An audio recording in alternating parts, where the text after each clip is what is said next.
Assalamualaikum warahmatullahi wabarakatuh. Perkenalkan, nama saya Indah Angelina dan rekan saya Arisna Mehermawanti. Di sini kami ingin menjelaskan tentang konsep dasar ilmu politik. Pengertian ilmu politik, pengertian politik, pengertian ilmu politik. Pengertian ilmu politik. Menurut J. Barron, ilmu politik adalah ilmu yang mempelajari kehidupan bermasyarakat dengan negara sebagai bagiannya. Ilmu politik mempelajari negara dan bagaimana negara tersebut melakukan tugas serta fungsinya. Pengertian ilmu politik menurut George B. Husserl dan Thomas H. Stefanus. Ilmu politik ialah lapangan studi yang pertama-tama memperhatikan hubungan kekuasaan antara orang dengan orang, antara orang dengan negara, dan antara negara dengan negara. Menurut Sulaiman Sumardi, ilmu politik sebagai suatu ilmu pengetahuan kemasyarakatan mempelajari masalah kekuasaan dalam masyarakat, sifat hakikatnya, luas lingkupnya, serta landasannya, serta hasil akibatnya. Kekuasaan sebagai konsep fundamental dari ilmu politik tidaklah semata-mata identik dengan kekuatan memaksa. Menurut Rod Hardwell, politik adalah kegiatan yang menyangkut cara bagaimana kelompok-kelompok mencapai keputusan-keputusan yang bersifat kolektif dan mengikat melalui usaha untuk mendamaikan perbedaan-perbedaan di antara anggotanya. Menurut Andre Hayward, politik adalah kegiatan suatu bangsa yang bertujuan untuk membuat, mempertahankan, dan mengamandemenkan peraturan-peraturan hukum yang mengatur kehidupannya, yang berarti tidak dapat terlepas dari gejala konflik dan kerjasama. Sejarah perkembangan ilmu politik. Di Indonesia kita mendapati beberapa karya tulis yang membahas masalah sejarah dan kenegaraan, seperti misalnya Negara Kertagama yang ditulis pada masa Majapahit sekitar abad ke-13 dan ke-15 Masehi, dan Babat Tanah Jawi. Sayangnya di negara-negara Asia tersebut, kesastraan yang mencakup bahasan politik mulai akhir abad ke-19 telah mengalami kemunduran karena terdesak oleh pemikiran Barat yang dibawa oleh negara-negara seperti Inggris, Jerman, Amerika Serikat, dan Belanda dalam rangka imperialisme. Pesatnya perkembangan ilmu politik sesudah Perang Dunia Kedua tersebut juga disebabkan karena mendapat dorongan kuat dari beberapa badan internasional, terutama UNESCO, terdorong oleh tidak adanya keseragaman dalam terminologi dan metodologi dalam ilmu politik. UNESCO pada tahun 1948 menyelenggarakan suatu survei mengenai kedudukan ilmu politik di kira-kira 30 negara.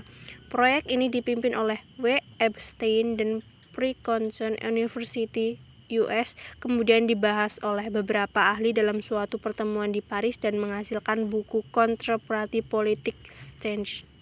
Ilmu politik dipandang semata-mata sebagai salah satu cabang dari ilmu-ilmu sosial yang memiliki dasar, rangka, fokus, dan ruang lingkup yang jelas. Maka dapat dikatakan bahwa ilmu politik masih muda usianya karena baru lahir pada akhir abad ke-19.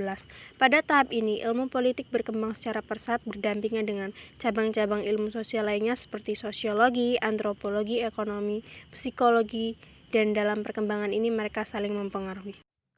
Dan yang keempat yaitu ruang lingkup ilmu politik.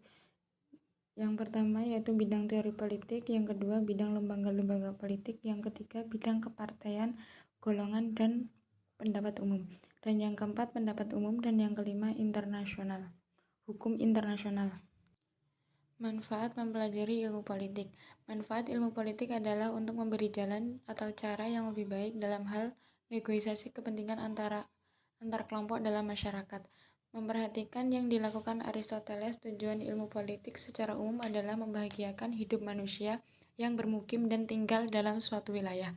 Secara khusus, ilmu politik dihadapkan memberi wawasan bahwa setiap orang akan berada dalam satu kawasan yang bernama negara. Setiap orang sebagai warga negara terikat oleh aturan-aturan yang dibuat pemerintahnya.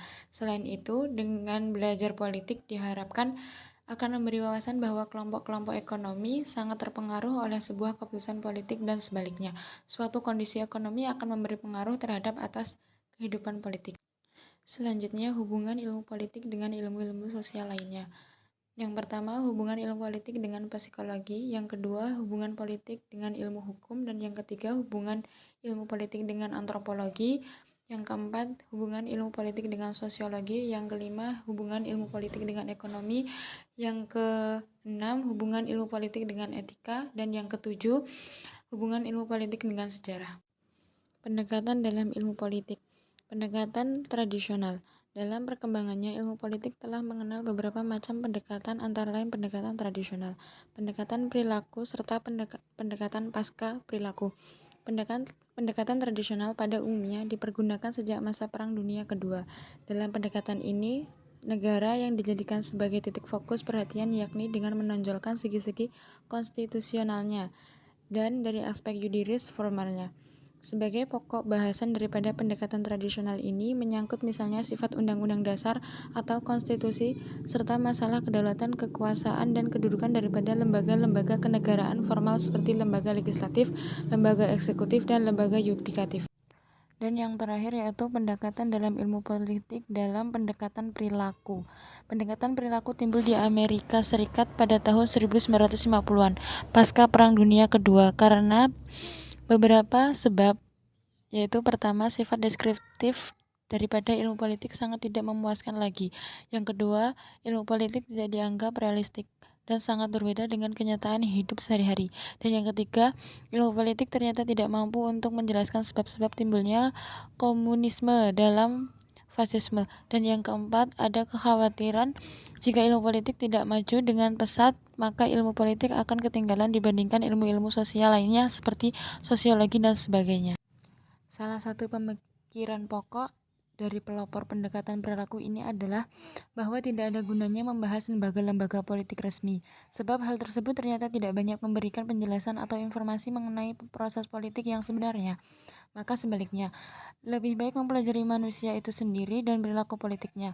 Sebagai gejala-gejala yang benar dapat diamati, perilaku itu bisa hanya terbatas pada perilaku perorangan maupun kesatuan-kesatuan yang lebih besar seperti misalnya kelompok elit, organisasi, gerakan massa, atau suatu masyarakat politik. Berikut yang dapat kami sampaikan. Sekian dan terima kasih. Wassalamualaikum warahmatullahi wabarakatuh.